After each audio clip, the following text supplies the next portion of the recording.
Hi guys, welcome to Winsome Cottage Garden. My name is Hannah and I'm so glad that you decided to spend some time with me today. We are at the cottage, as you can probably see. Today we're in the backyard and we're going to be working primarily the island beds, but I have one or two things to pop in other places as well as we chip away at our plant hoard and the things that I recently purchased at a garden clearance center sale. So let me show you the first area we're going to be working. The sun is rather brilliant right now. Hopefully you guys will still be able to see everything. We are down at the bottom bed. This is where our blueberry plants are. That we've got a lilac tree here, generally what we call it. There's also a river birch here as well, looking good.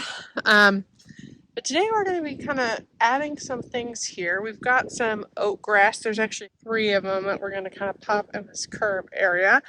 I have some ground cover we're going to get started, some serendipity allium, and then I'm finally getting some of the sea holly or Ringium that I started from seed this fall in the ground. There's actually 2 of them here, 1, 2, and lastly I'm going to be adding another spirea plant, which I believe is a similar type to this. So that's we're going to be adding a lot in this bed. So let me get you guys set up. I'll get these planted and then I'll give you more details about the plants we're adding in this area.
Okay, we are basically out of light. I know it probably doesn't show it on the screen, but the sun has sunk behind the horizon, which means I've got about 20 minutes to clean up before it's dark. So I'm going to pick this video up tomorrow. But before I kind of button everything up for the night, I want to show you what we got done in this bed, because I did get them all in this bed. Well, I guess it's just sinking beyond the horizon. I don't know if you can even really see that, but it's going to get here dark here very, very quickly. Over here, you can see 2 plants. I believe this is white Eringium, also known as white glitter sea holly. This is a spirea we have had for years in a pot. It's a little princess spirea. It gets about 2 to 3 feet high and 3 to 4 feet wide, so it'll fill this area, but they are fairly easy to size control, and it is very hardy. It is the only 2 places it's not hardy is zones 1 and 2. So it likes the sun, and it'll get a decent amount of sun, especially when we cut these back. So like in the spring when it flowers, you'll get more sun. But I do believe it's the same type as that one. So we thought we'd add one more here since we had it. So I said that was the white. That's the white sea holly. I believe this is the blue sea holly. Both of which I started from seeds. The labels have kind of rubbed off a bit, but I think I read them enough to determine that's correct.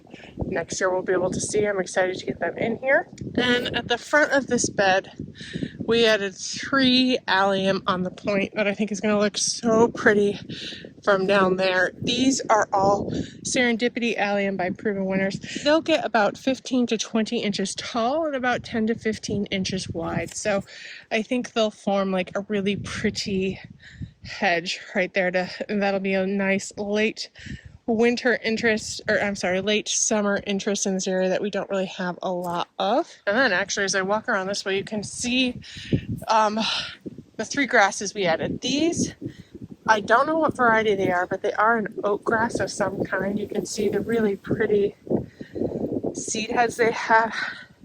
They have just such nice movement in the wind. They actually came out of this bed. When we were redefining it, they were further along and we had to move because they were where a lilac was going, but we really wanted to add it back in. We wanted a place they get the sun they like, and that you could see them move in the wind because they just look so nice. That is about full size for that grass. So that's about as tall as it gets. That's about as wide as it gets. So that's basically it. These 2 are babies that had put out far enough away from it. So these aren't splittings. These were literal babies that I think, if you look at it from this direction, there'll be a really pretty kind of hedge it'll block some of the view of the grass, but I don't know if that matters. It kind of invites you back up. And then actually from here you can see the backed up view of the last thing we planted, which is a ajuga. Actually you can see a really pretty view also of the allium. But the ajuga is the last thing we planted. I added some of this to my house in the city. I did attempt to divide these. It was not very easy because they were very root bound, but I had 3 plants that I divided into 8. This ajuga's blue burgundy glow. We've talked about it in a number of videos, but it's hardy zones 3 through 8. We'll get about 6 inches tall and 12 inches wide, but in our experience, it just kind of keeps going. So we're hoping in a few years this will form a mat. But as we are basically out of light, I'm going to pause this video here and pick it back up tomorrow because we still got a lot to get planted in this yard. Okay, we're back. As you can see, it's the next day. There is a hive of activity going behind me, so you'll hear some things, including a soccer game that's being played right now. But I just wanted to acknowledge that that's happening, and that will be in a separate video. I'm not sure if this one will be first or that one will be first, but you'll see it. If you haven't already seen it, you will be seeing it soon. We're working on redefining the area by the steps, which was the last thing we wanted to redefine this year before winter. So we spent some time in this bed yesterday getting everything done. So today, before we're going to move on to this bed, I have some beautiful Coreopsis that's going in. And I've talked about it before. I thought that this would be such a great place for a sedum. And this is the one from my house that was on the driveway that was so sad. So let's get these in the ground, then we'll move on, and I'll circle back and give you some details before we get too far away.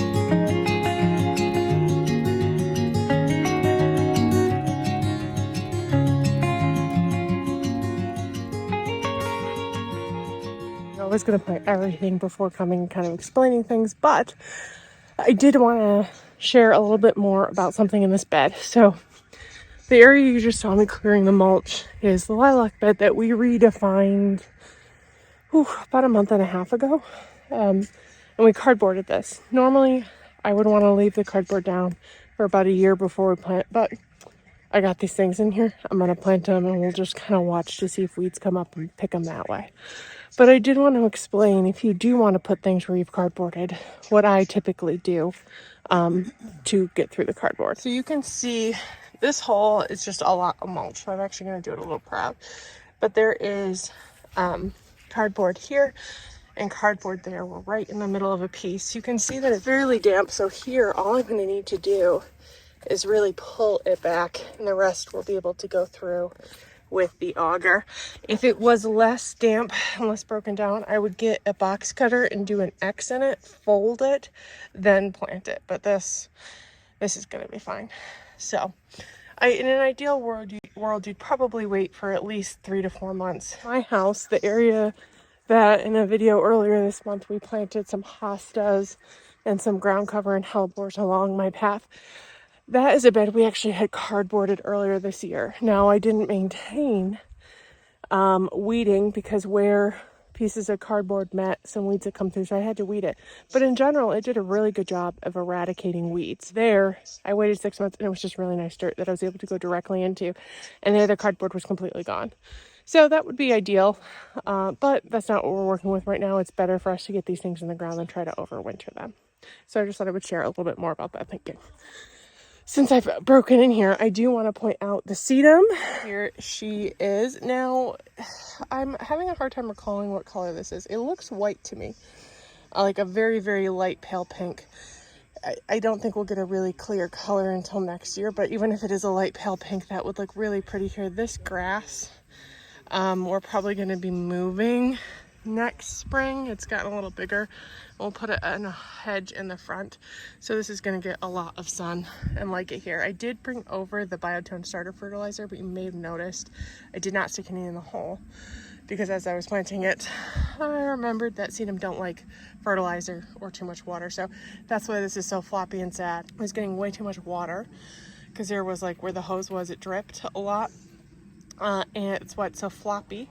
It also wasn't getting enough light, and it was a very rich soil that it was in. So hopefully it likes this with the sandy soil a little bit better. This is what you do when you're English and the Liverpool Arsenal game is on. Oh no.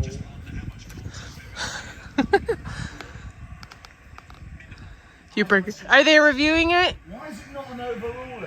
This is funny. Anyway, while he's watching that. So this Coreopsis we also planted here. Now, I actually have some Coreopsis in my house that I'm going to be removing, but you know, it's not this pretty, so I'll probably find a spot for it here later, but I added 3 here. There we go, 2 of this one. It is called a Little Bang Starlight, and it is the 2 on the outside. These guys get 10 inches tall and about 12 to 18 inches wide, and their zones 5 through 8. The one in the middle is almost a reverse. It's a complementary one. It's very pretty with lots of pink and reddy, and it is called Sizzle and Spice Zesty Zinger Coreopsis. This will get 15 to 18 inches tall and 22 to 26 inches. So it'll be like a little boop up there. And this is a zone 5 through 9. So I think it'll be really pretty because these bloom around the same time as the coneflowers. So in this bed we'll have all of the different iris come up that we planted earlier this year. Then the coneflowers will take over down here, and that'll be a nice little haze up there. We also have, these are bridal veil spirea. So around the same time that the iris are blooming, these will be blooming. And actually I do want to show you, these are rooting in so well. They're putting on, a lot of them like this one, putting on new growth. So you know that they're gonna make it. Back over here to getting these guys up.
All right, the last couple things we were planting in this video are now in the ground. So let me give you a closer look and give you a few more details. The plants we are adding in here are Coneflowers.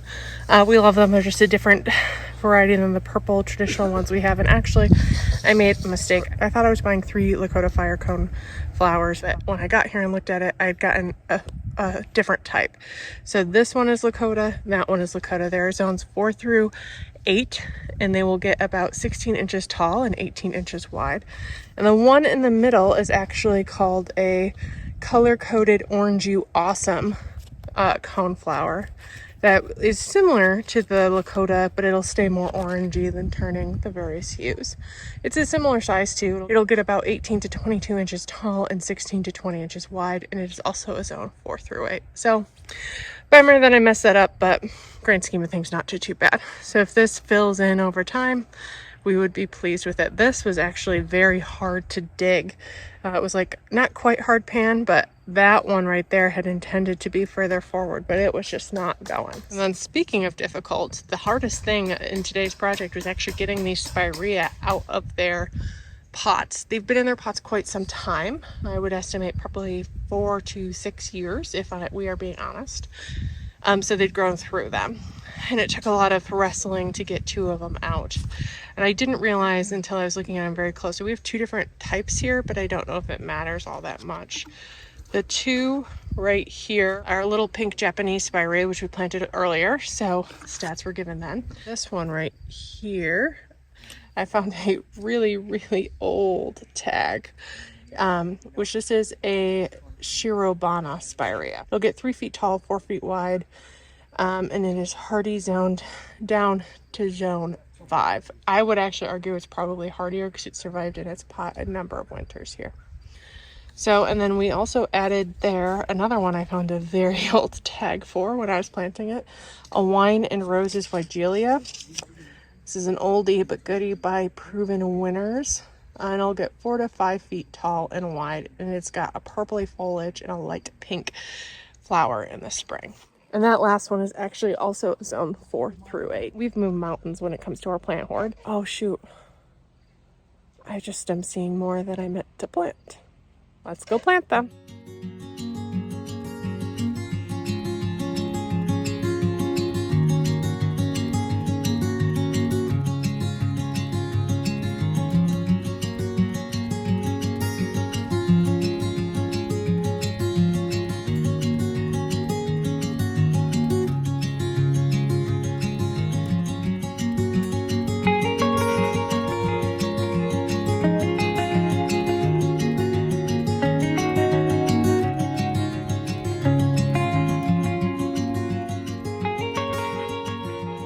Okay, now that is for sure the last thing that we're going to get planted today. In here we added some ground cover, which is really exciting. It is myrtle, which is cold hardy down to zone 4. They kind of spread around. They'll get about 8 inches high, and they have a really pretty periwinkle flower in the spring.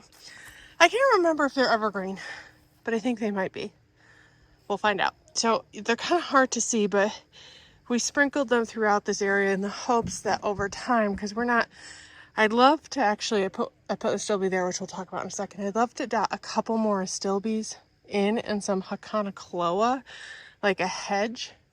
But in general, we're not planting stuff. So getting ground cover here so we don't have to mulch as much would be delightful. This Astilbe is called Catalea. And here is a pretty pink picture. It will get 36 inches tall and 36 inches wide. So I kind of think it's going to fill that space pretty well. And it's hardy in zones 4 through 9. So it might not get a ton of sun here. It'll get a shot of morning sun. Hopefully it's enough to make it bloom. Because it's kind of shaded here because it's on the north side of this. See, that is now everything we're going to get done today. We were able to get a lot done, which is really exciting. We've greatly reduced our plant hoard, including some things that have been in the plant hoard for years, which is really exciting that they're finally out of their pots, even though they really didn't want to come out of their pots. And we'll make sure to check in on these next year to see, hopefully they all survive the winter, and we'll just kind of watch them as they progress. If you enjoyed this video, please make sure to hit the subscribe button and like it. And leave a comment below on if you have any ideas of things that we can use to fill out the space or what your favorite ground cover is. ever is. We're always looking for great ideas. So share with us. Thank you for joining me today. I can't wait to see you in the next video. Bye-bye.